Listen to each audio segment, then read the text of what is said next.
Bonjour à tous, mesdames, messieurs. Merci de votre fidélité à votre émission Autour de l'info. Autour de l'info, d'abord, les sommaires. Le chef de l'État, Félix-Antoine Tshisekedi, a regagné Kinshasa au terme d'une longue mission d'itinérance à l'intérieur du pays. Félix-Antoine Tshisekedi a été à Kalemi au Tanganyika, à Isiro dans les Hauts-Tuélé, à Buta dans les Bas-Uélé. Au menu notamment la conférence des gouverneurs, les conseils de ministres, questions sécuritaires avec la remise des DIP pour la sécurité, l'inauguration des bâtiments publics, la participation au 60e anniversaire de l'assassinat de la bienheureuse Anorité et puis la sensibilisation pour les changements de la Constitution. Analyse et commentaires, c'est dans votre émission Autour de l'info. Au Kasaï oriental, la société minière de Bakwanga Miba ne parvient toujours pas à se relancer et pour cause une guéguerre sans nom entre le PCA et l'ADG Secours l'entreprise. Jean-Charles Okoto, PCA, et André Kabandakana, ADG, vivent à couteau tiré depuis plus d'une année et dans une correspondance adressée au ministre du portefeuille, le conseil d'administration suspend l'ADG pour insubordination et de son côté, le comité de gestion se maintient et qualifie cette mesure d'illégale. Selon nos enquêtes, à la MIBA, le personnel boude la décision du PCA et récuse les changements opérés à la tête de cette entreprise chaque fois que les choses veulent bien tourner. Dans une déclaration à la presse, les agents et cadres de la MIBA qui voient la volonté du nouveau DG d'apurer la dette salariale, d'améliorer les conditions de vie et de travail, l'achat des outils de travail, ne jurent que sur son maintien à son poste. On en parle dans cette émission, mesdames, messieurs. Voilà tout pour les titres. Votre émission Autour de l'info en direct sur vos écrans. Vous pouvez réagir, vous pouvez nous écrire sur le numéro qui s'affiche au bas de vos écrans et nous allons partager vos idées avec les invités qui sont déjà sur ce plateau.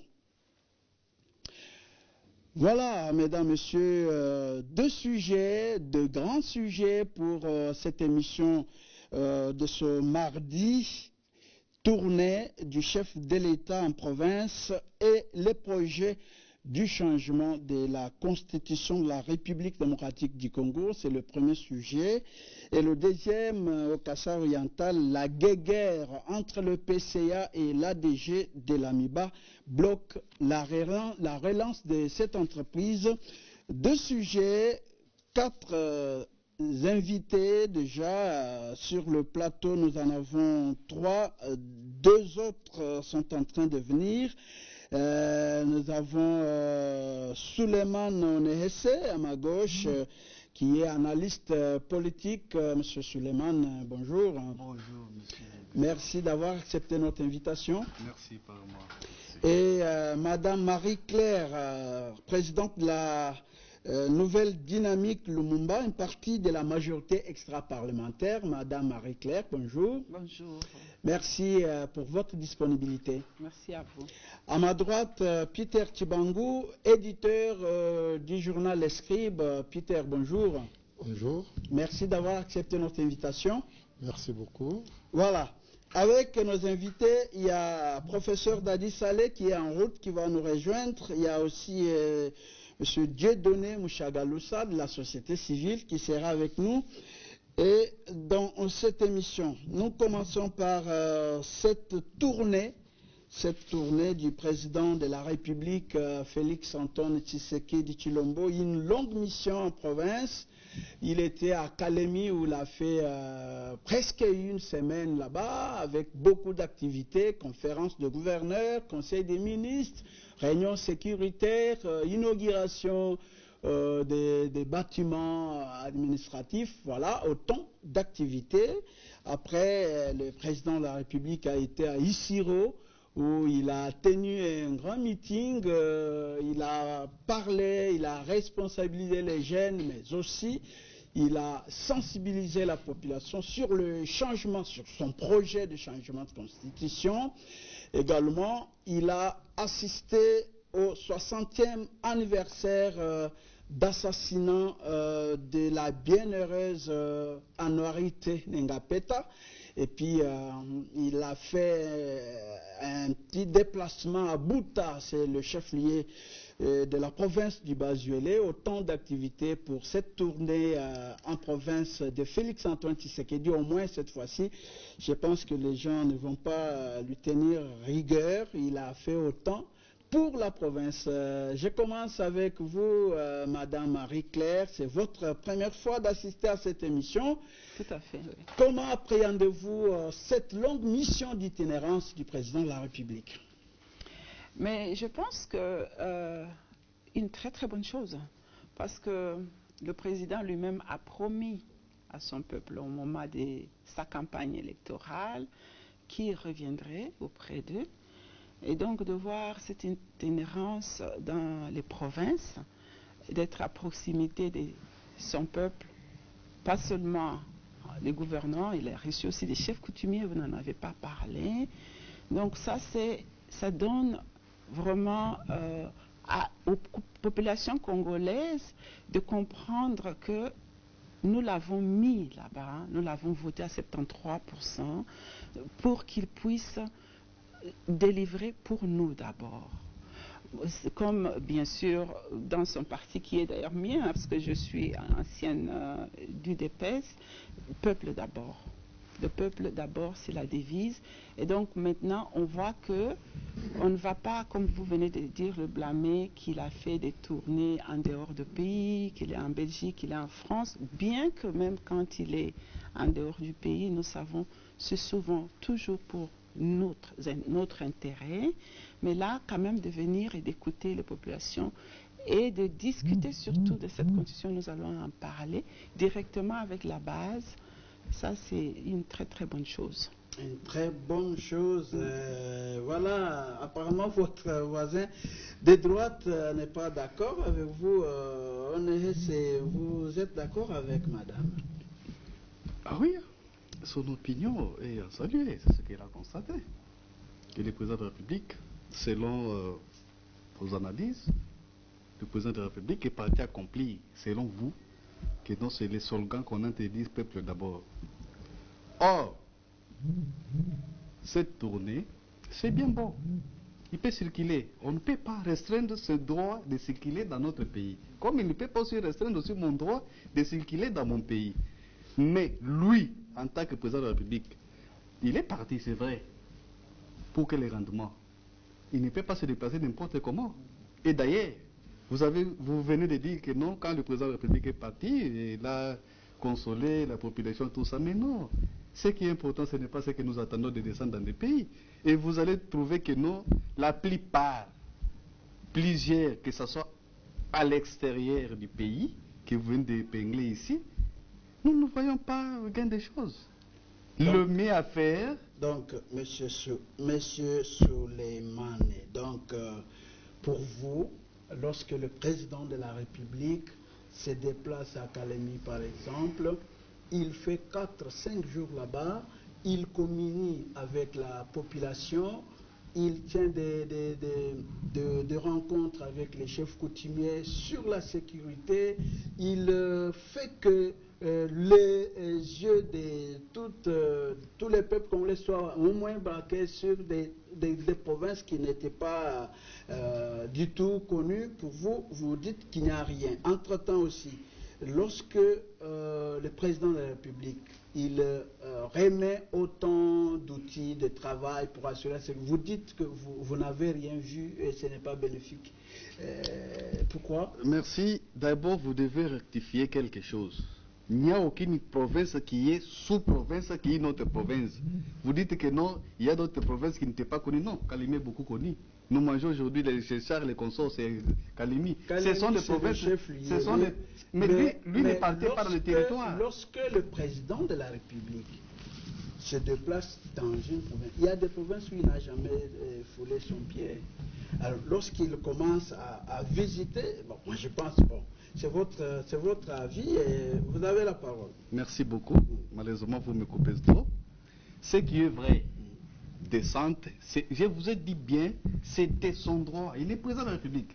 Il peut descendre partout là où il veut partir. Ce n'est pas grave. La même constitution nous donne aussi, lui donne lui aussi des prérogatives de descendre partout comme vous, comme moi. On n'a pas refusé. Maintenant, le problème c'est quoi? Effet de descendre là-bas. Quels sont les effets principaux pour cette même population dont nous sommes en train de faire beaucoup plus chanter? On ne peut pas descendre pour descendre. On va descendre là-bas, prouver à cette même population que, voilà, quand nous sommes arrivés, voilà ce que nous vous avons apporté comme bien. Vous dites que non, les outils. Vous ne pouvez pas réduire le président de la République à des véhicules qu'il a donnés dans des provinces. Un véhicule pour un président de la République donné, et ce n'est pas... un véhicule, il faut voir. J'ai dit des véhicules, ce n'est pas à comparaître. On ne peut pas réduire, s'il vous plaît, on ne peut pas réduire le président de la République de ce grand pays, la République démocratique du Congo, à des petits véhicules qu'il a donné à la population. Ce n'est pas la population qu'il a donné. Il a donné que quelques individus qui vont jouir à ça. Non. Mais oui, quelle est cette population, s'il vous plaît? Quelle est cette population? Quelle est cette population là qui... Quelle est cette population là? Vous, apparemment, vous n'avez jamais été au village. Moi, je suis villageois, j'ai déjà été au village. Je sais. Quand on donne un administrateur le véhicule, pensez-vous que ce véhicule là va descendre faire quoi? Il faut faire un effort de descendre au village. Et puis, une chose qui est vraie, même si vous voulez tout ça masquer, quand on donne un véhicule comme ça à un administrateur, à la police et tout ça, c'est vrai. Mais ici, nous sommes à Kinshasa, il n'y a pas de véhicule. Les sécurités n'existent pas. Donc, il faut faire quelque chose d'objectif. Il ne faut pas faire quelque chose que les gens attirer seulement l'attention des gens que vous avez donné. Non. D'accord. Pasteur Tchibango, d'accord avec Nehese? Je crois que le président de la République, il s'est bien expliqué quand il est arrivé quelque part, que je suis venu pour constater les travaux déjà entamés, à quel niveau on est, et qu'est-ce qu'on est en train de faire, et qu'est-ce qu'il faut faire. Et je crois que c'est dans cette optique-là qu'il est arrivé. Je crois que c'est une bonne chose que le chef de l'État ait commencé son second mandat par les provinces, puisque le premier mandat, il est à l'extérieur, le second mandat, il vient à l'intérieur, ce qui fait qu'il consolide les deux choses. Mais ici, pour moi, le déplacement du chef de l'État à l'intérieur, je crois que ça va continuer dans toutes les provinces. Ça crée une cohésion nationale. C'est déjà un bénéfique pour ce que notre co-débattrice a dit. Ça crée l'humiliation, ça crée la cohésion, et c'est pour le bien du peuple, c'est que le peuple d'abord. Ce qui fait qu'aujourd'hui, il revient vers le peuple. Il revient vers le peuple pour maintenant entamer la seconde partie de son mandat.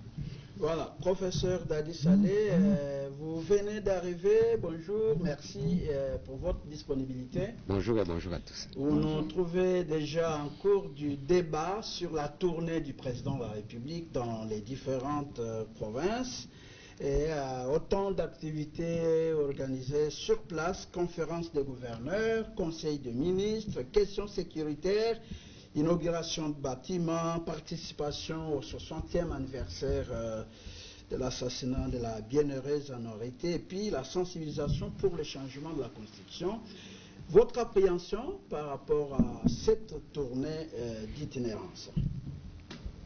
Tournée extraordinaire, riche en couleurs, dans le sens où on sent qu'il y a eu de l'engouement, probablement beaucoup de dépenses.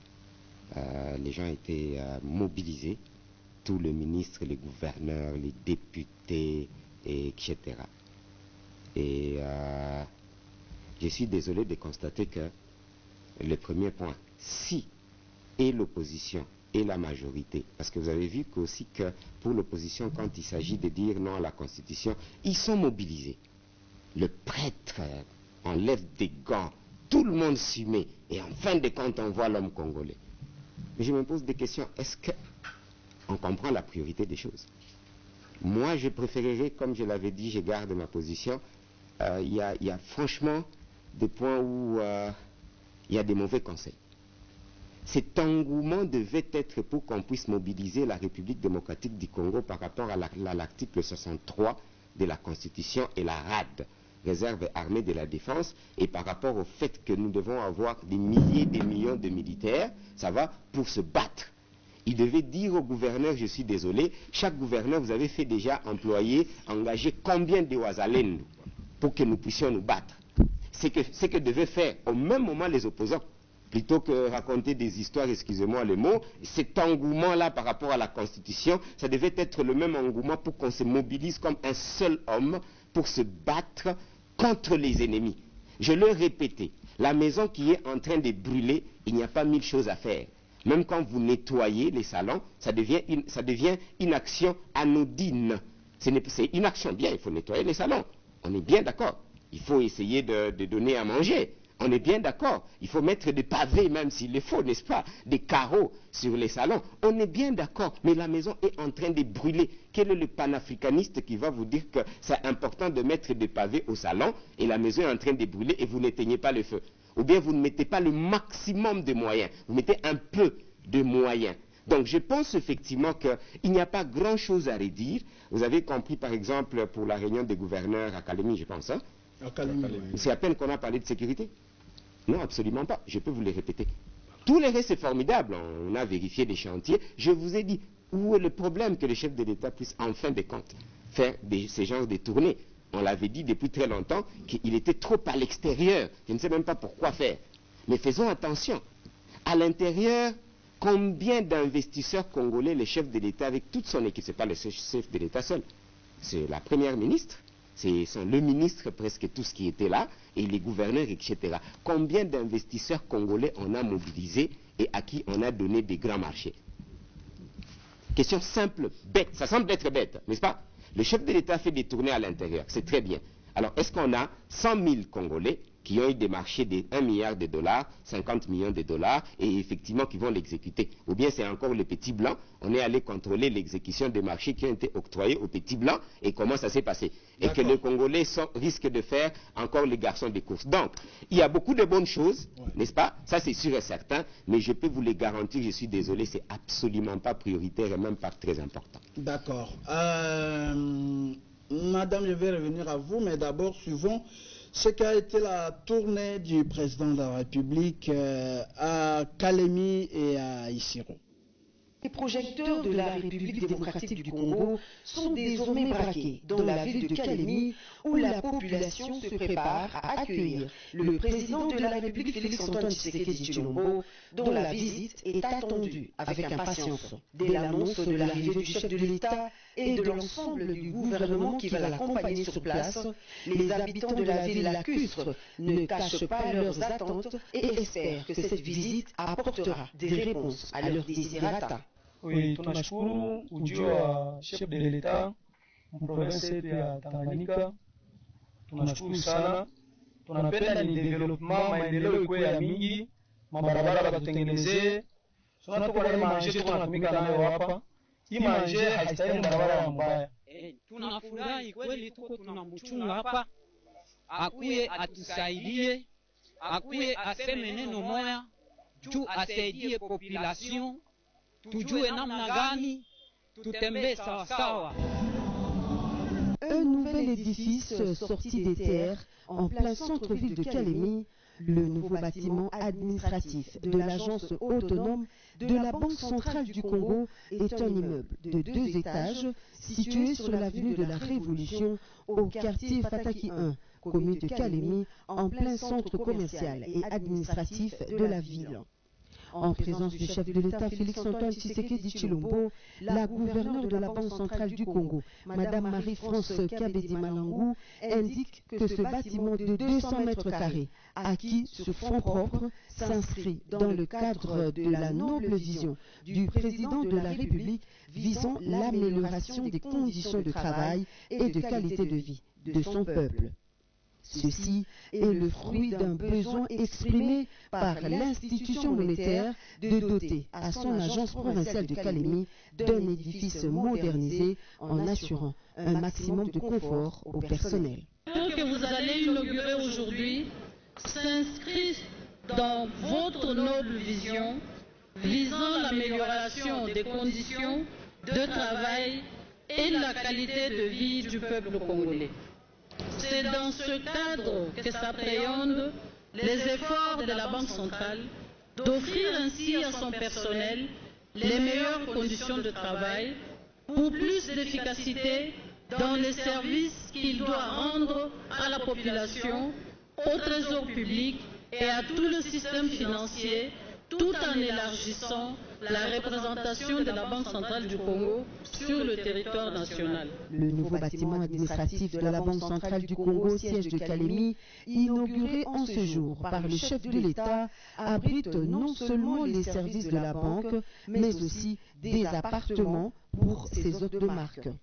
La Banque centrale, en tant qu'entreprise autoritaire de régulation et de supervision du système financier congolais et comme institut d'émission de la monnaie nationale, compte 1710 agents et cadres au siège de Kinshasa, à l'hôtel de monnaie, dans les entités provinciales réparties dans les différentes provinces et dans les agences autonomes, y compris celle de Calémie.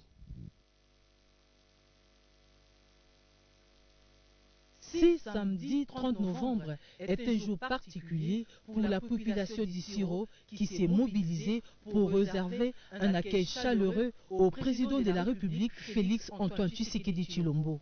Venu d'une mission d'itinérance de près d'une semaine à Calémie, le chef de l'État a été accueilli à l'aéroport d'Issiro-Matari par le gouverneur de province, Jean Bakomito, la distinguée première dame et toute la notabilité locale rangée pour saluer le couple présidentiel.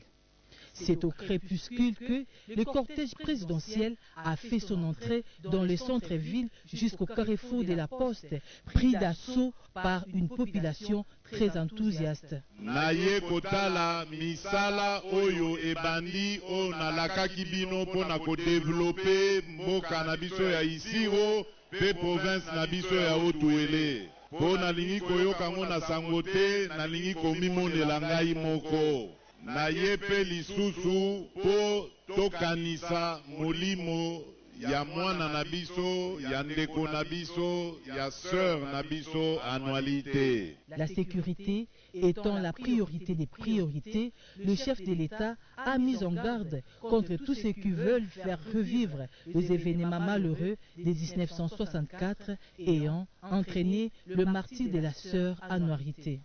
Nawuti koloba wake toye ko commémorer 60 ans ya liwa ya ndeko na biso sœur annualité. Toye soki boyebi bebele kati na bino babotamaki nano te tango sœur annualité a zwaki likama. Ezalaki kaka makambo oyo bapaya baza kolukela biso lelo ya mbilinga. Ba rébellion esalaki ke ndeko na biso wana akutana na liwa. Lelo lisusu bandeko na biso bakongole bavanda te bazoyoka na lisusu na bapaya po bamema lisusu mobulu na liwa na mboka na biso. Likambo wana bino batu bosi boswama na yango bokoki kondima yango susu te. Bondima maloba ya sukali ya lokuta te. Kongo na biso ekobonga na nzela ya mobulu te. Kongo na biso ekobonga na nzela ya lisanga ya bana Kongo.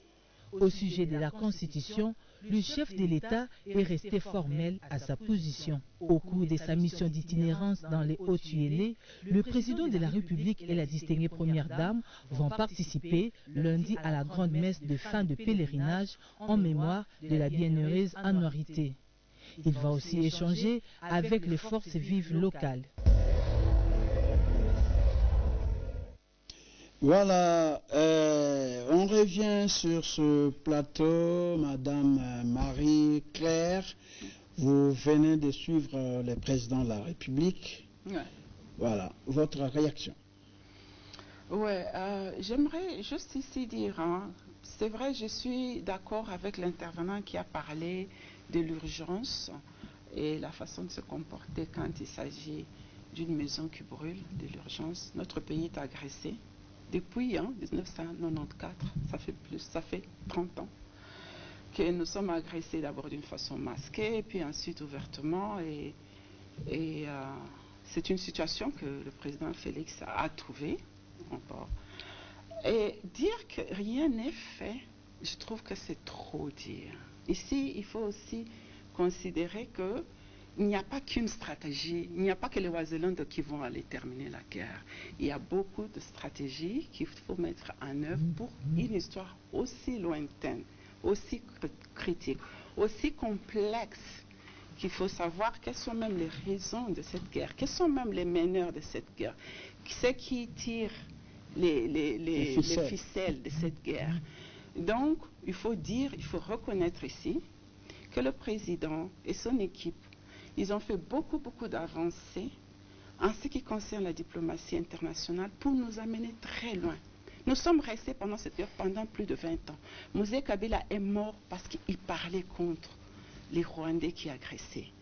Quand on a eu l'autre gouvernement, pendant presque 20 ans, il n'y avait rien. Même pas un Congolais n'avait pas droit même de pouvoir manifester contre cela. Pourquoi? Et donc aujourd'hui, non seulement les Congolais peuvent parler comme nous parlons maintenant, mais Kagame est traduit en justice. Il est appelé sanguinaire, il est reconnu pour les massacres qu'il a fait. Il ne les a pas fait hier seulement, ça a commencé depuis 1997. Quand ces armées sont entrées, qu'ils tuent des milliers. Donc, je comprends qu'il faut qu'on parle de ça, mais mettons des valeurs qui soyons honnêtes intellectuellement pour reconnaître ce qui est bien. Et il y a encore beaucoup à faire. C'est vrai, la guerre n'est pas finie. Il y a encore beaucoup à faire. Il faudra le faire.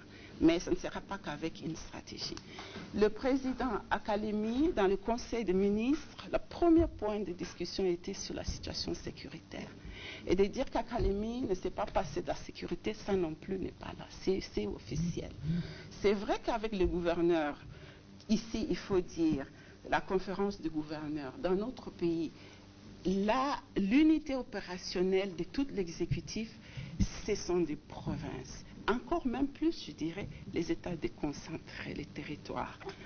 C'est vrai qu'il y a beaucoup de réformes à faire, c'est pour ça qu'il faut rentrer et revoir cette constitution aussi, pour pouvoir donner vraiment à ces unités opérationnelles des moyens d'opérer et d'être redevables. Il faudra analyser leurs performances, il faudra leur donner des moyens pour que maintenant on puisse avoir de bons. Et quand il s'agit d'un pays, c'est vrai, on a tout l'Est qui nous est agressé. Combien on en connaît même à l'Ouest? Pas beaucoup, pas grand-chose. Pourtant, c'est le corps qui est agressé. Si mon doigt ici a mal, je crois que tout mon cerveau et tout le corps sent cela. Il faut des efforts par rapport à la communication et à l'engagement de l'opinion nationale pour qu'on sente tous que l'Est n'est pas une partie extérieure de notre corps, c'est notre corps. Donc, il y a cela à faire, c'est vrai, quand il y a tous les gouverneurs, il faudra que tous les gouverneurs sentent cela. C'est pourquoi je suis d'accord avec lui. Mais il faut aussi pas dire que toute l'exécution de notre pays va se limiter rien qu'à la guerre.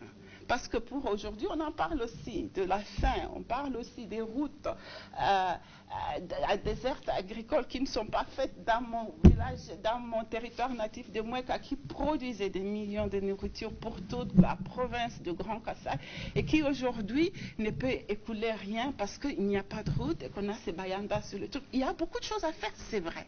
Mais il faudra qu'on mette dans le contexte. C'est pourquoi c'est important que les gouverneurs viennent rendre compte de ça, des développements locaux, le 145 territoires, et qu'ils puissent discuter de comment ils vont améliorer. Je suis sûr que celui qui est maintenant dans ma province de Kasaï il devra faire en sorte que ces 145 territoires délivrent, parce qu'à Moueka, ils n'avaient pas délivré dans les années passées, qui sont dans le premier. Donc, je pense qu'il faut considérer que c'est tout un... Globalement, selon vous, c'est une mission importante. Très importante. Je termine aussi pour dire que personne ne fait jamais l'unanimité. Donc le président Qu'il aille en Europe, il ne fera jamais l'unanimité. Qu'il aille à Kalemi, il ne fera jamais l'unanimité. Qu'il reste à Kinshasa, il ne fera jamais l'unanimité. Parce que les problèmes que nous vivons sont encore là. Il faudra qu'ils puissent toujours améliorer.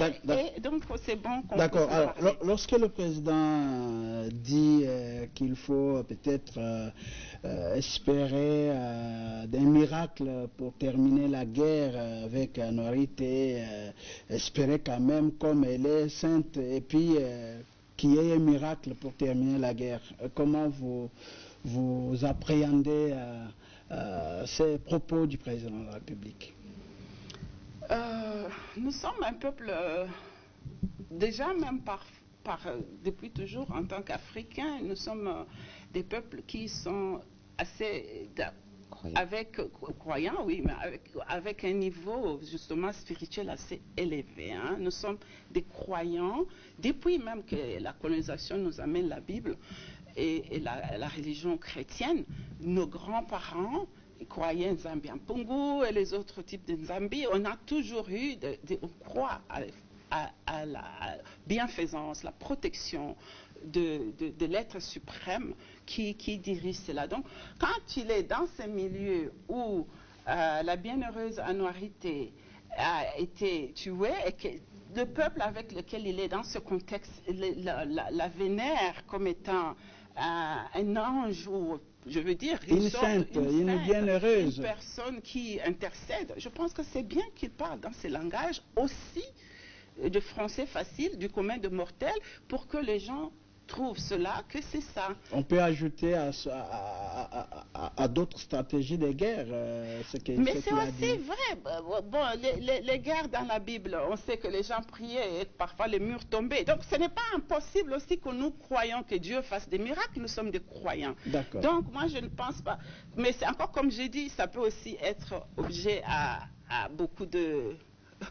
beaucoup de discussions, et de démagogie. Bon, c'est bon aussi, c'est un chrétien, les gens, mais il faut dire ici que être spirituel, être croyant, croire à la force protectrice dans un milieu, dans un environnement où on est entré. Il faut contextualiser les propos. Il n'a pas arrêté d'envoyer ses avocats. Il y a le vice-premier ministre, ministre de la Justice, qui nous a rapporté hier les efforts qu'il a faits. Aujourd'hui, le vice-ministre de la Justice et du contentieux international. Voilà. Donc, il y a des efforts qui se font ailleurs, pendant qu'on est vraiment à bout à Isiro, avec la communauté Isiro qui connaît l'histoire des Noirite. Et moi, j'étudie à Kisangani, j'étais à l'école en Noirite.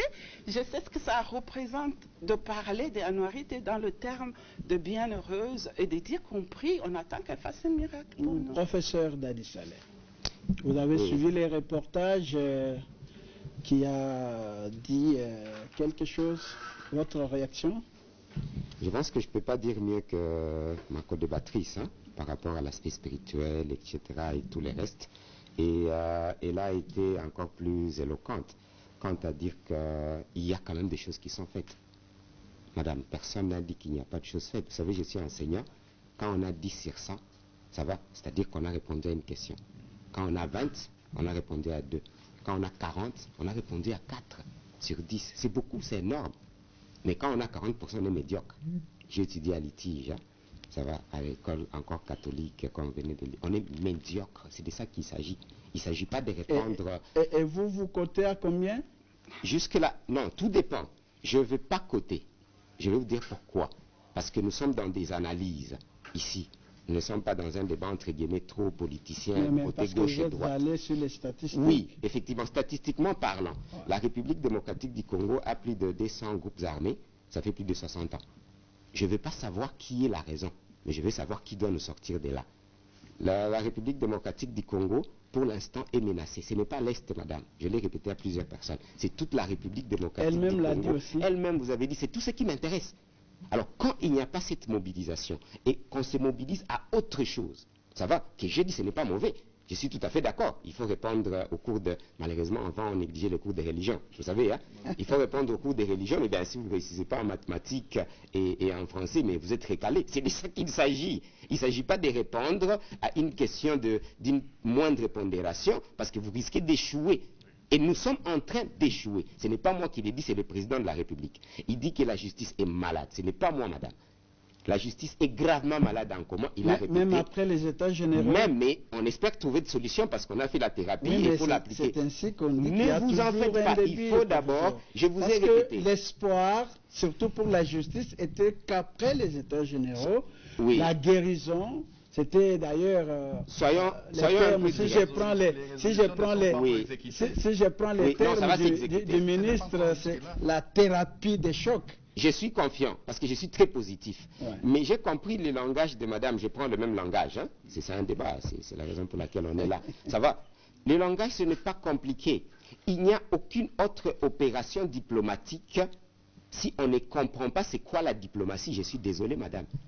En diplomatie, on ne cherche pas qui a raison, qui a tort. La diplomatie est basée sur les rapports de force. On peut avoir les rapports de force économique et pourtant on ne contrôle rien. Pour ne pas dire on ne contrôle pas 90% de notre économie. Ce n'est pas encore moi. On n'a aucune banque congolaise. On a eu l'inauguration de la banque centrale, mais on n'a aucune banque congolaise. Je ne sais pas ce que fait la représentante de la banque centrale, sauf inaugurer ces bâtiments. Ça signifie rien, madame. Ça ne signifie rien parce qu'on n'a aucune banque congolaise, on ne contrôle pas nos finances. Ça va? On n'a aucune grande entreprise minière qui appartiendrait vraiment aux Congolais, c'est le deuxième sujet, on en parlera. Ça va, tout appartient maintenant aux étrangers qui fonctionnent. Qu'est-ce qu'on a? On n'a aucune maison de communication. On n'a rien, madame. C'est de ça qu'il s'agit parce qu'on parlait des bilans. Je ne condamne personne, mais je dis les faits. Qui va contredire ces faits parce que le président lui-même est d'accord, quel que soit ce qu'il fait. Mais on a d'abord des faits. Si on a Bunagana occupé depuis plus de 3 ans, 2 ans et demi, pour l'instant, eh ben c'est des territoires plus grands que l'Angola, plus grands que le Rwanda, plus grands que l'Ouganda, qui sont contrôlés. Et nous, nous sommes à Kinshasa, inaugurer des bâtiments. Est-ce que vous avez vu en Ukraine, une fois le président de l'Ukraine allait inaugurer des bâtiments et allait dire je fais de la gestion quotidienne? Oui, ça s'est fait. Et j'ai même fait des propositions, madame. J'ai demandé que la loi financière soit une loi financière de guerre, c'est-à-dire le budget de guerre. J'ai demandé que nous puissions avoir des investissements de guerre. J'ai demandé que nous puissions avoir une économie de guerre parce que nous devons vivre quand même. Nous devons construire des routes en fonction de comment nous gagnons la guerre, parce qu'il faut connaître la priorité. Je devais préciser à madame et à tous les téléspectateurs. Est-ce que vous savez que les œuvres des 145 territoires, parce qu'on en parle tellement, les œuvres des 145 territoires à Rutshuru sont dans le domaine de Nanga depuis plus de 2 ans et demi. Les œuvres des 145 territoires, ça va, de Kanyabayonga sont dans les mains du Rwanda aujourd'hui. Les œuvres des 145 territoires, ça va, à Walikale, qui est une zone minière hautement stratégique en termes de coltan, etc. Là, ces œuvres, ça a été fait. On a encore inauguré à Walikale, mais là c'est dans le domaine des Rwandais. Donc on a construit pour les Rwandais. Non, soyons quand même un peu plus intelligents. Oui, mais revenons, professeur. Nous y sommes. Nous savons, totalement. S'il vous plaît, professeur, nous savons que vous êtes Ouazalé. Nous savons que vous... Je suis Mouzalendo. Voilà. Oui. Vous vous battez pour la sécurité dans l'Est, mais on ne doit pas seulement, vous savez, on doit vivre aussi.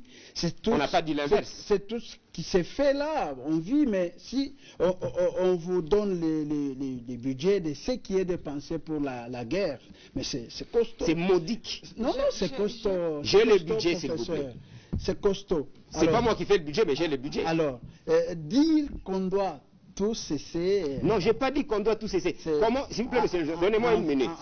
Donnez-moi une minute. Dit, si nous revenons à Kinshasa, les routes, les ceci, tout, vous pensez que les gens de Kinshasa ne peuvent pas vivre? S'il vous plaît, ne me faites pas dire ce que je n'ai pas dit. J'ai parlé de l'économie de guerre. Je voudrais que vous soyez sur les sujets.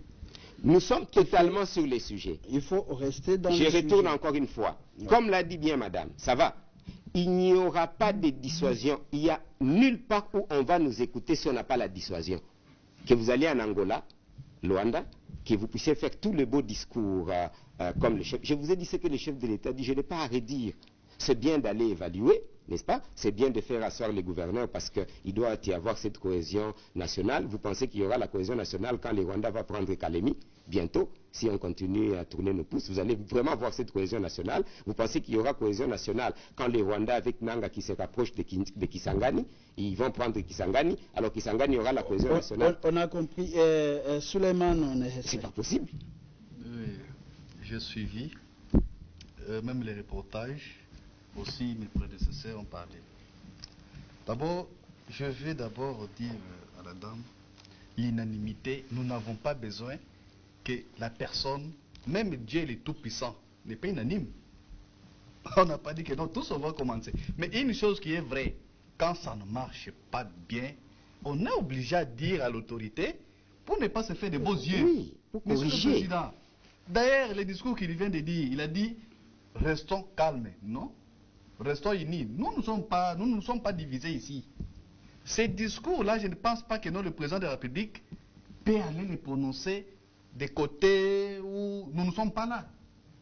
Ces discours-là, allez avoir raison si vous et moi aujourd'hui, on a des problèmes. Il vient dire non, non, en tant que chef, il dit non, non, vous êtes mes sujets, soyez tranquilles. Mais dans les contextes où nous nous retrouvons aujourd'hui, ça n'a rien à voir avec les Congolais, c'est avec les étrangers. J'ai suivi la dame, elle voulait faire la publicité d'un monsieur qui est en train de nous agresser, les Rwandais là. Ok. Les messieurs là, vous les connaissez. Les messieurs est en train de nous agresser. Nous sommes dans le discours. On va les poursuivre. C'est vrai. Pensez-vous que non, même si on l'arrêtait, sa suite là-bas, tous seront arrêtés? Non. Les mis à faire dans le même ordre d'idée de la diplomatie.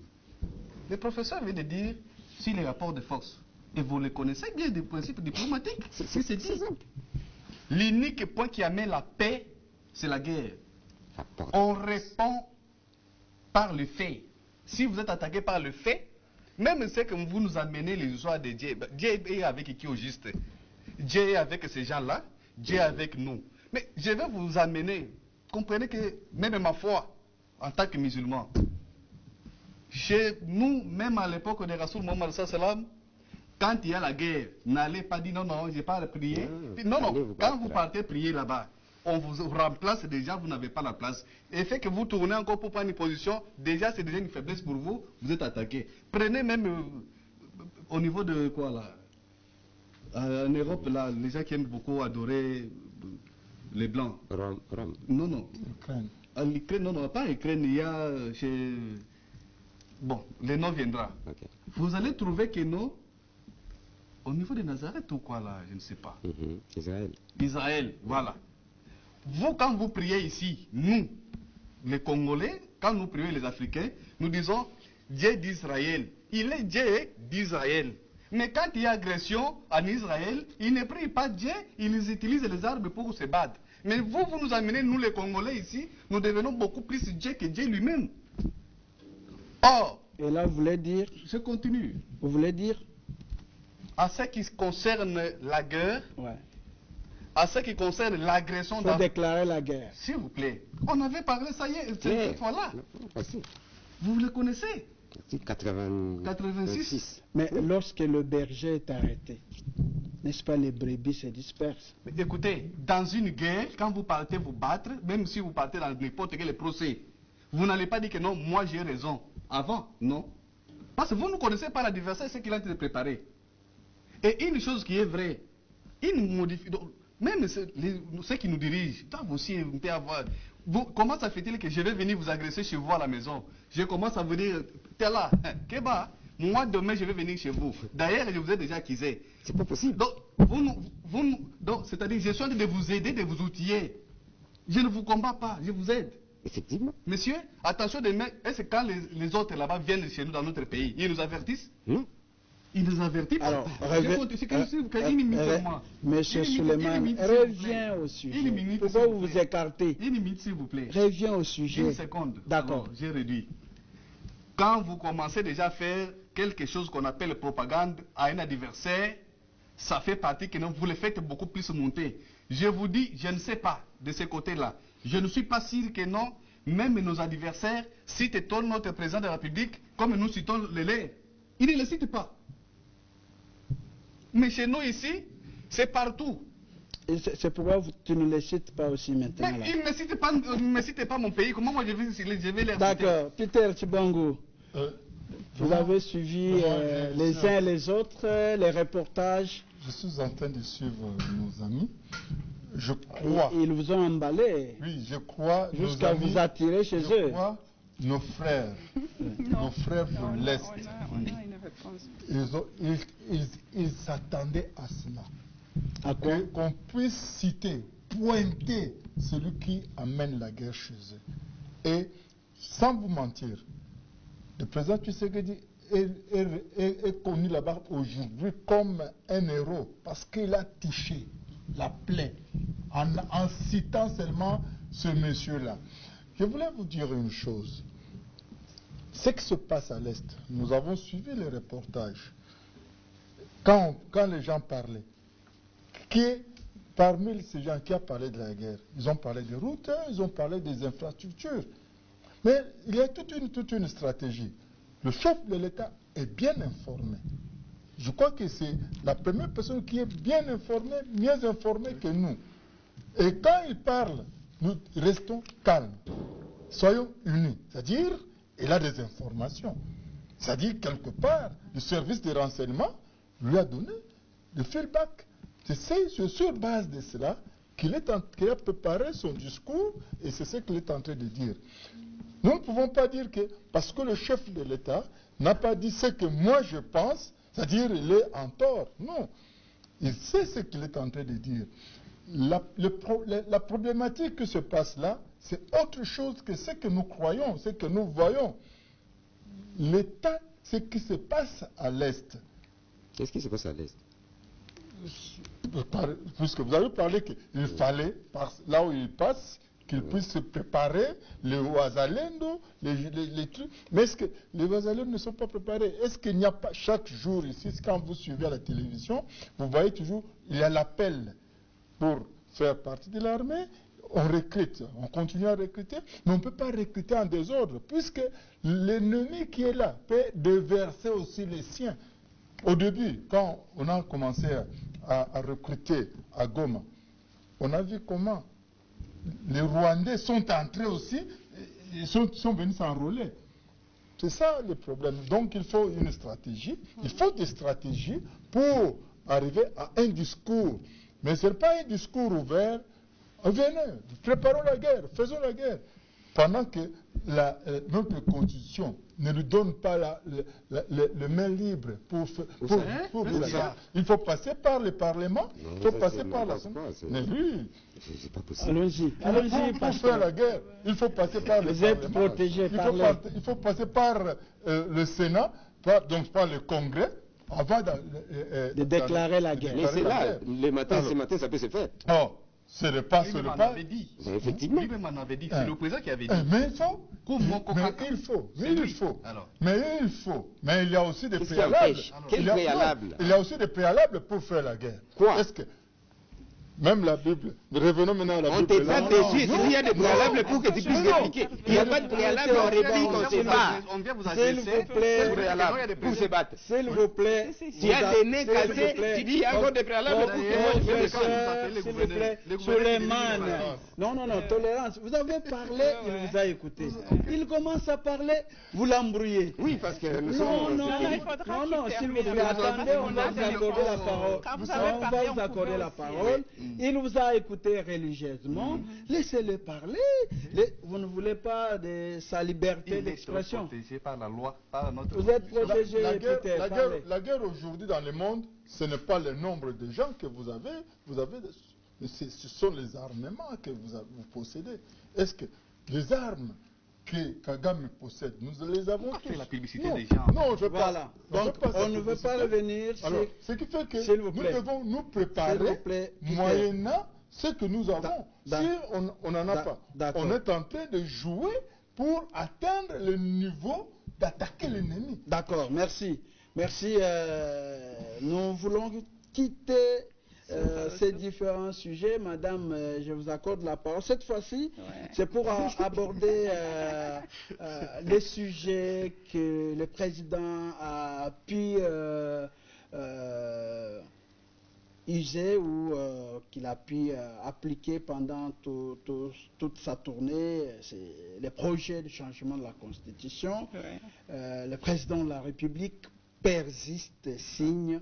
Personne ne pourra l'empêcher d'accomplir ce projet, de changer la Constitution.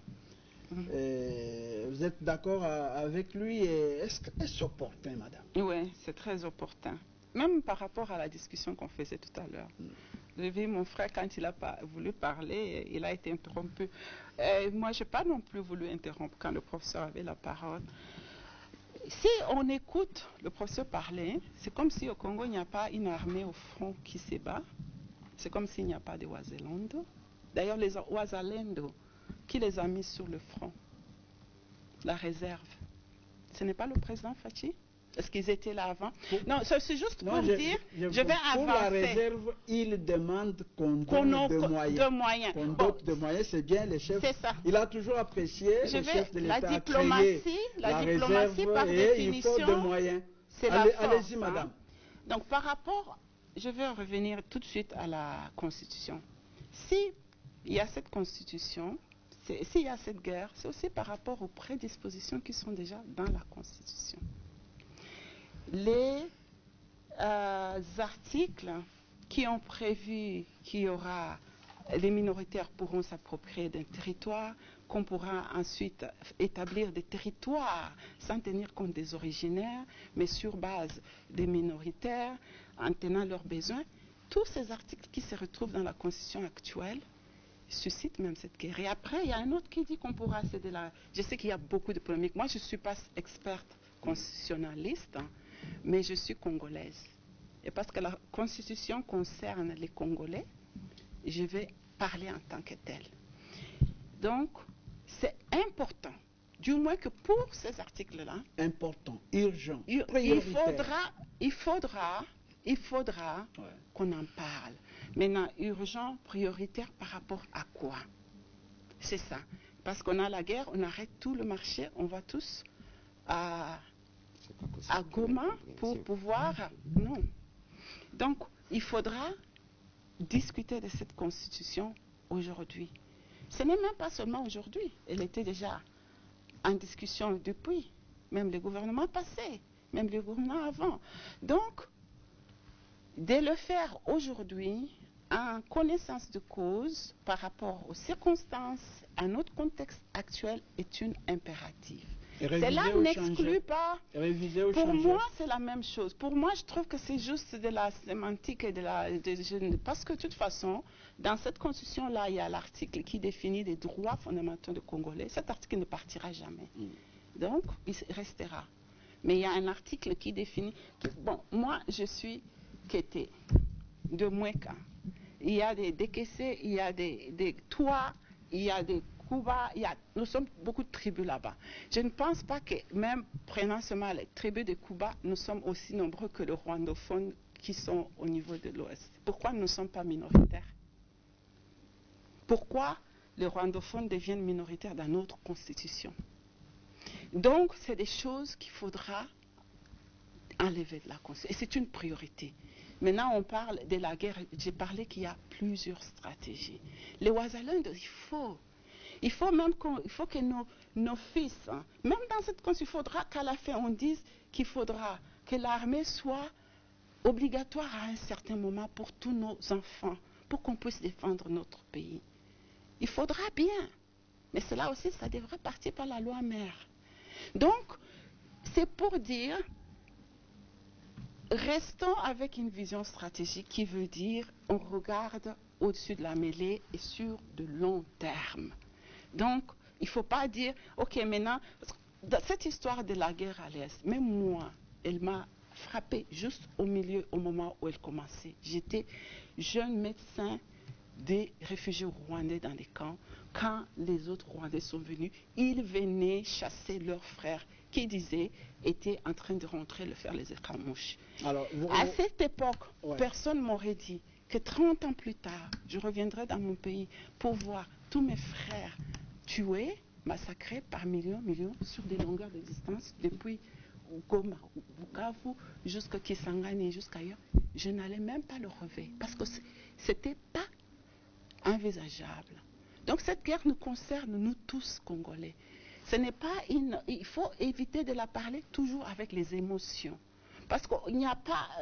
je sais qu'il y a moyen de communiquer. Si le professeur a fait des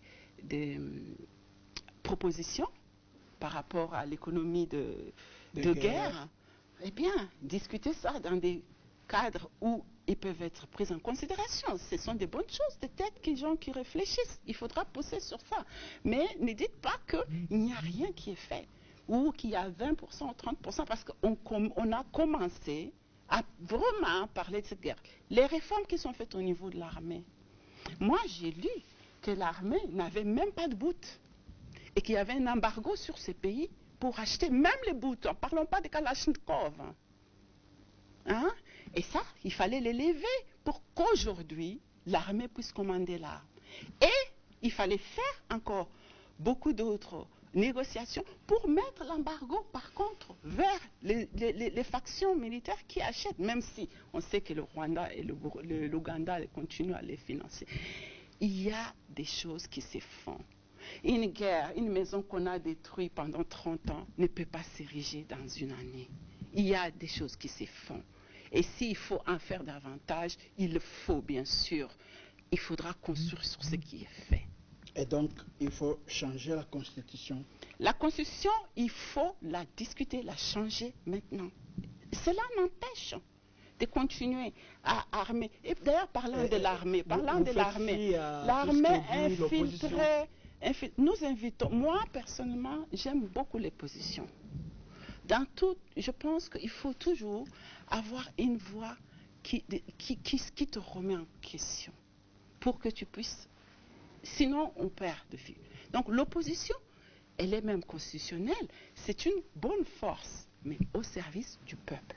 J'ai dit tout à l'heure, je ne suis pas constitutionnelle, mais je suis congolaise. Il faut que l'opposition soit à mon service, tout comme le pouvoir à mon service. Et une opposition congolaise devrait saisir cette opportunité pour s'insérer dans la commission et qu'elle puisse s'assurer que la commission va discuter des choses qui vont intéresser le peuple congolais. D'accord, Madame Marie-Claire. Beaucoup de choses à dire, mais le temps, Suleiman... Merci. À ce qui concerne, je pense que la question c'est pour la Constitution. Mais le changement de la Constitution. On ne regrette pas encore qu'on ne peut pas parler des regrets que nous avons qu'une partie de notre pays est dans le main de certaines personnes. Mais là, on est déjà passé. Revenons sur le projet. Parce que le temps, il y a un autre sujet à aborder. Je suis dans ça. Ouais. Vous comprenez que non, nous sommes en train de faire quelque chose et c'est que nous ne comprenons pas ce que nous faisons. Vous dites changer la Constitution, modifier tout ça, oui. Mais avant de changer la Constitution, j'ai compris, mon vieux a parlé ici que non, il faut passer par congrès et tout ça, ainsi de suite. C'est bon. Maintenant, pour modifier la Constitution ou changer, il y a une procédure. On va passer par référendum. Aujourd'hui, par exemple, et ça demande aussi les moyens. Ces mêmes moyens-là, c'est verra seulement pour faire les référendums de changer la Constitution. Oui. Alors, les mêmes moyens-là pour donner à l'armée, outiller nos vieux. Je suis un enfant d'un ancien militaire. Je suis aussi. Ok. Et je connais comment ils souffrent là-bas. Alors, pour donner à mes parents, moi, vous pensez qu'on ne donne pas de moyens? Vous pensez qu'on ne donne pas de moyens? C'est ça qui est prioritaire de ravir notre place qui est partie. D'abord, je continue, monsieur le journaliste. Parlez, vous avez la parole. Voilà. Et cette même somme d'argent que vous donnez pour utiliser tout ça, sensibiliser et tout ce qu'il faut pour le changement, d'accord. Et quand on va faire référendum, c'est vrai. Alors, notre parti là de la République sera sous la direction de qui? Ils voteront ou ils ne voteront pas. Si ils ne votent pas, ça se laisse entendre déjà que notre parti ne nous appartient pas encore. Vous qui cherchez toujours constitution, oui. Mais vous comprenez, pour finir... Ne soyez pas le prophète de malheur. S'il vous plaît, s'il vous plaît. Non, s'il vous plaît. Donc tu n'es pas d'accord qu'on va récupérer s'il vous plaît, nous avons fait... On va récupérer, ne soyez pas le prophète de malheur. S'il vous plaît, que j'achève ma pensée. Achevez. Nous sommes bloqués là-bas pendant plus de 2 ans. 2 ans quelque chose. Et aujourd'hui, vous nous amenez qu'on fasse quelque chose que mes frères congolais qui sont là-bas. Une chose, une parenthèse. Savez-vous que nos grands-parents aussi ont versé le sang pour ce pays? Et nous allons accepter que non, c'est ça là, aille comme ça, que cet espace-là de la République passe comme ça. Mais qui vous a dit que l'espace Et puis, s'il vous plaît, et jusqu'aujourd'hui, aujourd'hui, au moment où nous vous parlons, cet espace de la République n'est pas géré par nous. Nous sommes sur le changement de la Constitution, M. Souleymane. En ce qui concerne la Constitution vous dit que non, quand il y a un référendum, on va faire une partie des référendums, va se passer dans un coin du pays. C'est ce qu'on vous a dit. Il y a eu des élections. Mais on n'a pas dit Ce ça. n'est pas possible. Quand il y a déjà cette idée de faire quoi aussi longtemps. Il ne faut pas anticiper. On n'a pas dit qu'on va faire le référendum de ce côté. Pour le moment, les changements de la Constitution, pour le moment, ce n'est pas prioritaire. Ce qui est beaucoup plus prioritaire. Ça, c'est selon vous. S'il vous plaît. Pourquoi vous me coupez la parole? Non, je vous complète, non? C'est selon vous, non? Mais je continue, je n'ai pas encore achevé. Parlez, vous avez 2 minutes et vous les prenez. Pour le moment, la Constitution elle-même donne les prérogatives de la réviser. On ne refuse pas. Elle va rester. Mais pour le moment, ce n'est pas prioritaire. Ce qui est prioritaire est que vous nous ramenez notre pays comme il l'a été et vous nous amenez la paix et la sécurité. Pour preuve, quand vous sortez là-bas, vous allez trouver que non, il y a une sœur qui a été tabassée et tuée par les bandits à main armée. On vous a compris. C'est la condition toujours. Vous êtes précisément pour la Constitution, la sécurité, vous ne voulez pas. Vous êtes d'accord pour les changements de la Constitution, nous avons déjà suivi plusieurs fois, mais vous êtes contre le 3e mandat.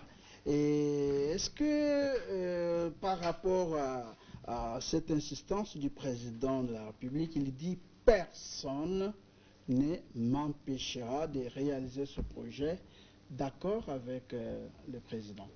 Moi, professeur docteur Dadi Saleh, je viens de dire, personne ne peut m'empêcher, si je veux qu'il y ait changement de la Constitution, de le faire.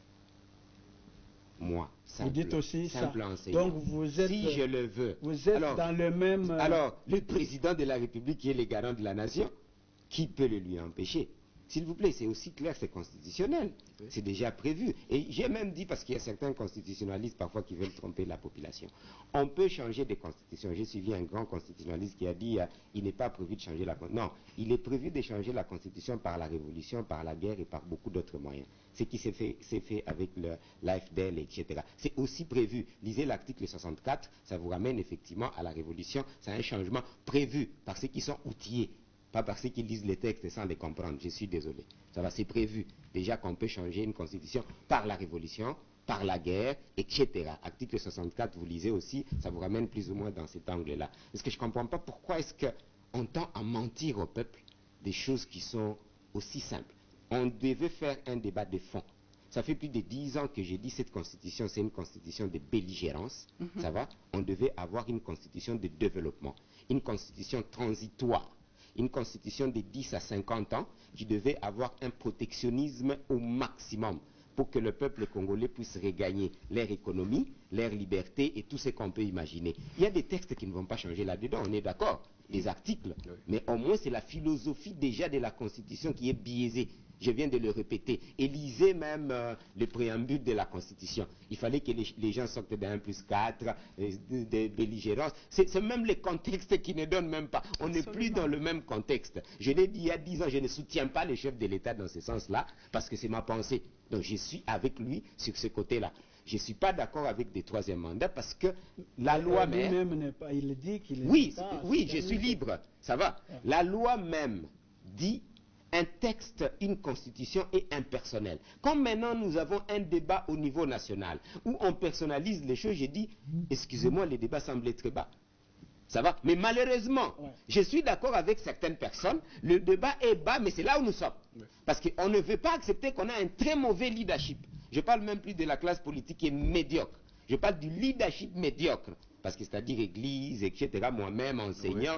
Franchement, il faut refaire le leadership congolais. Donc, tout ce que... Parce que le débat... Tout ce que le cardinal Ambongo dit, tout ce que Fayoulou dit, tout ce que Sesanga dit, et les autres qui sont contre le changement de la Constitution, vous faites fi de ça. Non, ce n'est pas ce que j'ai dit. ils sont libres de dire ce qu'ils veulent, et c'est aussi prévu dans la Constitution. Donc je ne peux pas les condamner. Surtout pas, je suis catholique, je précise. Il ne faut pas me mettre en confusion avec son éminence. Dans ce sens-là, ça va. Mais la liberté est claire. Il a sa pensée, je peux avoir ma pensée.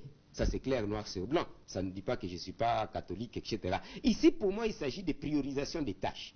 Comme je vous l'ai dit, je l'ai répété. Dans mon introduction, pour le premier point, je dis, cet engouement, cette énergie, vous savez, le président de la République a dépensé pas moins de 10 millions, bon, je ne sais pas c'est combien, mais franchement, avoir le président de la République, quand il se déplace, c'est un président de la République, c'est normal. Ça ne peut pas être moins de 10 millions. Je peux vous les garantir que si les 10 millions là on les mettait chez les Ouazalènes, pas 10 millions. Je vous garde, on est à la télé. On est à la télé, ça peut pas être moins de 10 millions. S'il vous plaît, professeur, oui. Si je prends les propos de Joseph Kabila, l'ancien président de la République, il avait dit que son déplacement à l'intérieur de la province, c'est pas moins de 100 000 $. Mais lorsque vous dites... Oui, alors il a fait 20 déplacements. Walikale, Kalemi, Oman, si vous faites la sommation, mais pas 10 millions, je fais la somme. Dans 1 million, allez avec 100 000, multiplié par 10, ça fait 1 million. 10 millions, c'est autant de voyages. De toutes les façons, ça c'est une façon figurée, imagée, n'est-ce pas? Pour dire que c'est pas vous informer, je vous confirme que le voyage du chef de l'État, c'est tout pour raison sécuritaire, ça coûte cher. Moi-même, je connais des ministres ou seulement pour que ce ministre-là voyage, c'est beaucoup d'argent. Donc c'était tous les gouverneurs, tous les ministres, etc. Je ne dis pas que c'est inutile, madame, et à tout le monde qui nous écoute. Je parle de la priorisation des tâches. Lisez tous vos cours de management. On ne dit pas que parce qu'on a une tâche prioritaire, on ne peut pas avoir une tâche secondaire. Ça, c'est une mauvaise compréhension du management et même des notions élémentaires de gestion. On ne dit pas qu'on ne va pas manger. Ça va, mais ce n'est pas peut-être la priorité. Ça va, même si quand on prend les pyramides de Maslow, manger devient priorité de priorité. Ce sont des tâches élémentaires dans ce sens-là. Donc ici, on ne dit pas qu'on arrête tout, on fait une chose, s'il vous plaît, qu'on élève le débat dans ce sens-là. Voilà, donc le chef de l'État, ça va, pour l'instant, a tout à fait raison, ça va, mais il devra éviter, je l'avais dit, il vient de laisser 4 ans des débats et où les gens vont s'entretuer. C'est une mauvaise stratégie. Il pouvait bien changer de constitution sans faire ce qu'il est en train de faire. Je suis désolé. Là, il met le pays à feu et à sang. Ça va? S'il vous plaît, ça n'engage que moi. Non, mais il met le pays à feu le président lui-même a dit, je ne sais pas quand j'ai dit que les fils et filles du Congo réfléchissent autour de cette constitution qui nous met mal à l'aise. Oui, bien sûr, il a déjà donné la tendance. Si je prends vos propos, professeurs, vous avez dit, avec cette constitution, on peut donner à manger, on peut terminer la guerre. Si on change, on change la constitution, on peut terminer la guerre, on peut avoir... Mais c'est les journalistes, donnez-moi une minute. S'il vous plaît, professeur, ce sont vos propos. Mais quand vous dites ça, vous prenez encore le langage des opposants, comme quoi vous voulez le feu, vous voulez toucher, vous jouez avec le feu. Je vous le précise, ça va, je vous le précise. Le chef de l'État a mis de l'huile, ça va, sur le feu qui existait déjà. Il a seulement ouvert les débats. Je suis en train de répéter. Je suis en train de répéter. Ça va. Pour l'instant, nous avons toute l'Église catholique, n'est-ce pas, avec les langages qu'il a. Vous pensez que ce n'est pas de l'huile. Si vous ne le savez pas, madame, vous l'a bien dit. Elle connaît la force de l'Église, d'Anoirite, etc. Si quelqu'un ne connaît pas, ça les regarde. Si vous ne connaissez pas la petite force ou bien la grande force de certains individus, personnalités du Congo, qu'on pouvait éviter. Ça va. Parce que pour l'instant, comme je vous ai dit, on pouvait bien se concentrer. Tout le monde contre la guerre et on se bat. On fait ce qu'on appelle le leadership de l'unité. Ce que moi je peux conseiller au chef de l'État, et je le conseille, Excellence, Monsieur le Président, faites le leadership de l'unité. On n'a pas besoin de confusion, c'est lui qui a raison, c'est lui qui a tort. Nous avons besoin des résultats. Réunissez s'il le faut, appelez Fayoulou, appelez l'Église. Vous êtes les chefs, mais rabaissez-vous. Appelez-le tous. C'est lui qui refuse, vous appliquez l'article 63 dans son alinéa 2. De la Constitution et lisez, obligez-le, réquisitionnez-le, ça va, qu'il vienne, qu'on se mette d'accord, qu'on fasse des campagnes, la campagne qu'il vient d'effectuer, si cette campagne, il prenait Fayoulou, j'ai dit obligatoirement, s'il prenait Mouzito, s'il prenait tous ces gens-là, nous prenait tous, nous allons sensibiliser le peuple congolais pour que nous puissions nous battre. Je pense que le président de la République ferait ce qu'on appelle effectivement le leadership de l'unité. Et à ce moment-là, comme on dit, le linge, ça se lave en famille. On sera en train de se battre par rapport au 3e mandat, à toutes ces histoires-là, mais on est en train de faire l'utile. Et changer la Constitution, c'est la moindre des choses. Ce n'est pas un grand problème. Je pense qu'on est dans un flou orchestré. D'accord, c'est bon. On risque d'avoir des morts d'ici là. D'ici une année, vous allez me dire, le feu et l'essence, ça sera où? Le temps est parti, on aborde le deuxième sujet. Ça ne termine toujours pas les sujets sur le changement de la Constitution, la guerre. C'est-à-dire que c'est compliqué. Donc, voilà, il y a une guerre sans fin au niveau de la minière de Bakwanga, au Kasai oriental. Les PCA, Jean-Charles Okoto, et l'ADG André Kabandakana ne s'entendent plus depuis plus d'une année. Et ils sont à couteau tiré dans une correspondance, je crois, le mercredi dernier. Le PCA a pris la décision de suspendre l'ADG et de son côté, le comité de gestion donc présenté par l'ADG a dit niet, ça c'est une mesure illégale, je suis là, je maintiens, parce que c'est le ministre qui peut suspendre et c'est le président de la République qui peut révoquer. Alors, mais nos enquêtes sur le terrain nous révèlent que les personnels est d'accord avec, l'ADG, parce que déjà, à son arrivée, il a fait quand même des efforts que tous les autres qui sont passés n'ont pas fait. Il est en train d'apurer cette grande dette salariale. Il est resté les derniers mois pour apurer en tout cas cette dette-là. Et puis, il a acheté des outils de travail, il a amélioré ce qui se passe au niveau des polygones, mais aussi les personnels disent nous ne voulons pas des changements répétés, parce que c'est quand après 6 mois on enlève, après une année on enlève et l'amiba tanque. Et donc la situation est là, pendante, les deux éléphants se battent et donc difficile de relancer la minière de Bakwanga. Peter Chibangu, je vous donne la parole. Vous avez écrit beaucoup sur le sujet et de manière succincte, parce que notre temps est parti. Je crois que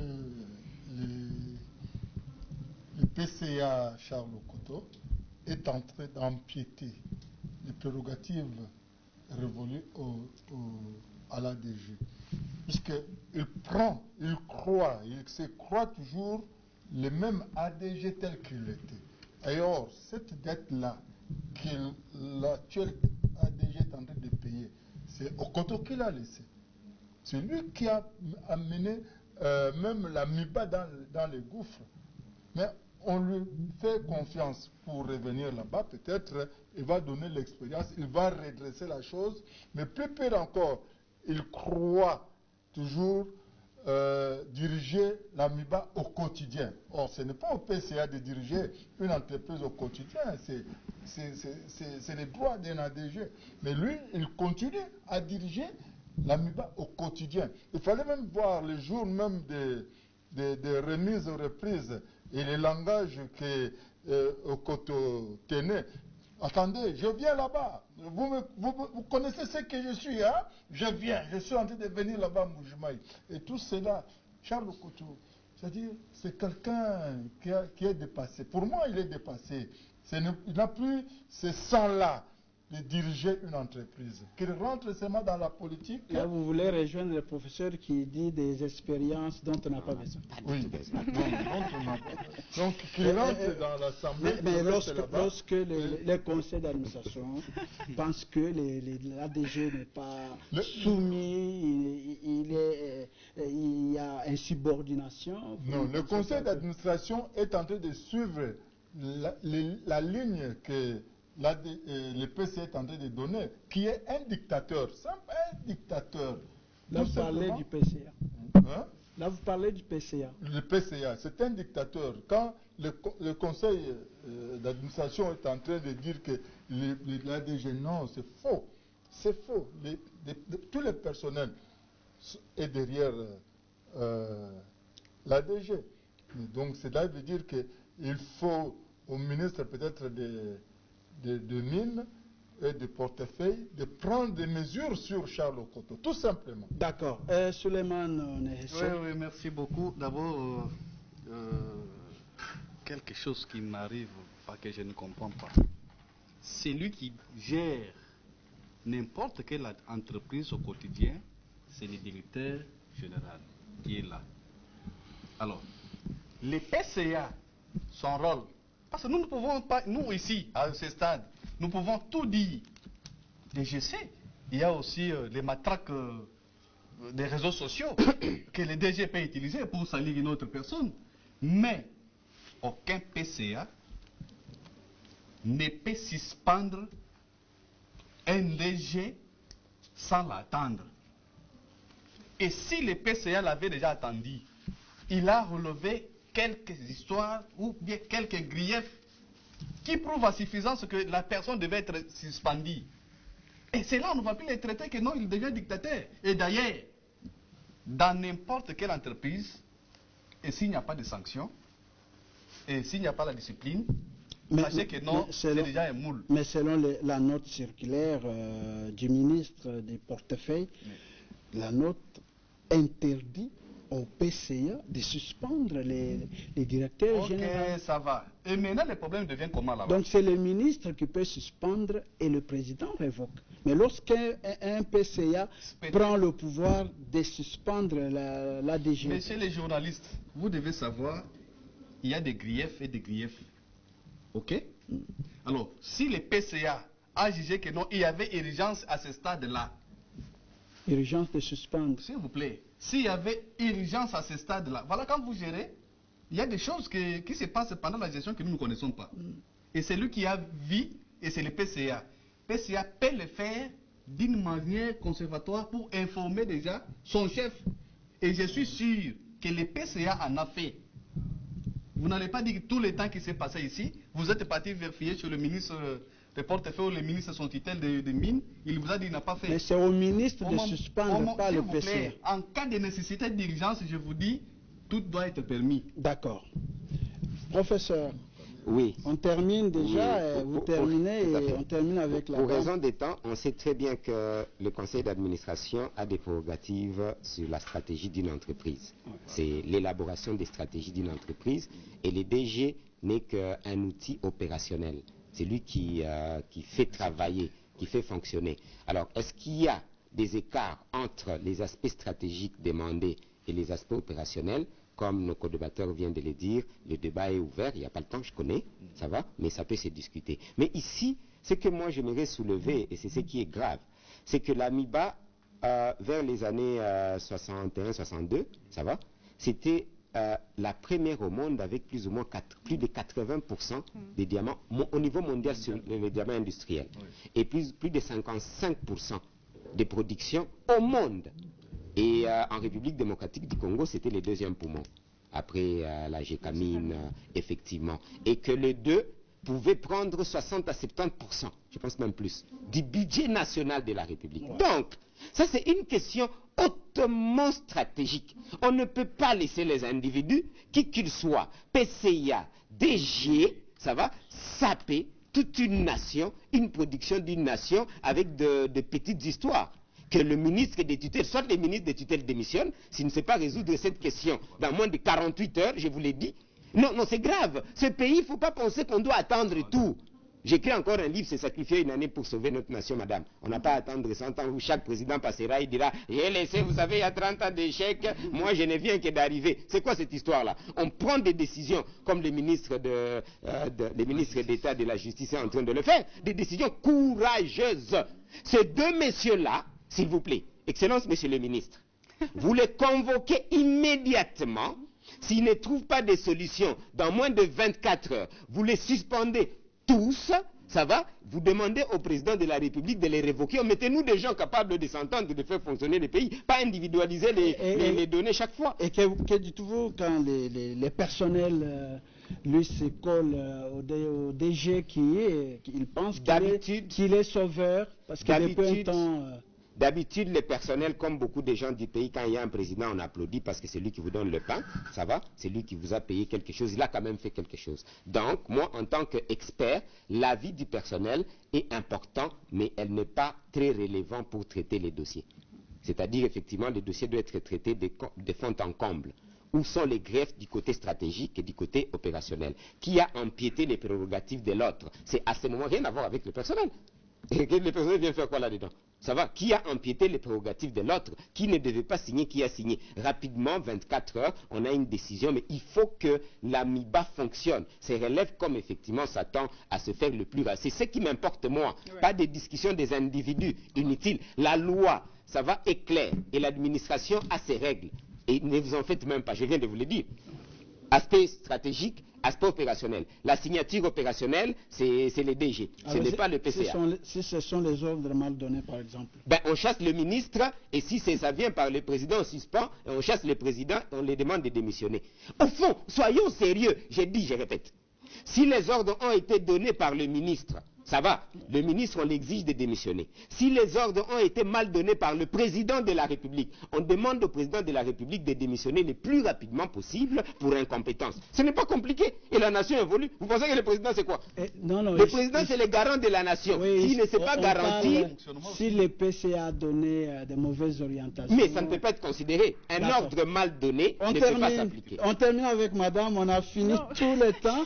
Madame, vous avez la parole pour terminer. C'est vraiment intéressant. J'ai beaucoup aimé la première partie de son introduction sur ce sujet. Ouais.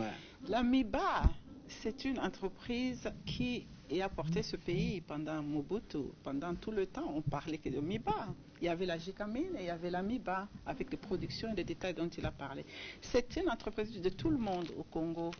Donc, de laisser ça pris par les égos de deux personnes, comme ça, et de venir ici parler, je trouve ça, c'est vraiment perdre de temps, et c'est vraiment manque du sérieux aussi. Ce n'est pas seulement perdre de temps, c'est manque de sérieux. On ne connaît pas exactement qu'est-ce qu'on veut, quoi. Donc le ministre du portefeuille, le ministre de Mines, à eux, surtout du portefeuille à qui le dossier a été adressé, de prendre action rapidement pour résoudre ce problème. C'est vrai que le PCA a ses prérogatives, les DG a ses prérogatives, mais ici, il me semble, sans connaître bien le fond, les deux éléphants se battent. Les deux personnes, deux égaux qui sont entrés là. Et c'est les personnels qui doivent en parler. Donc, ce n'est même pas question de personnel. Ici, il est question de production pour le PBA de la nation, PIB de la nation. C'est la nation. Hein? Ce n'est pas une histoire de personnel, sinon on n'en parlerait pas ici, dans ce tableau aussi.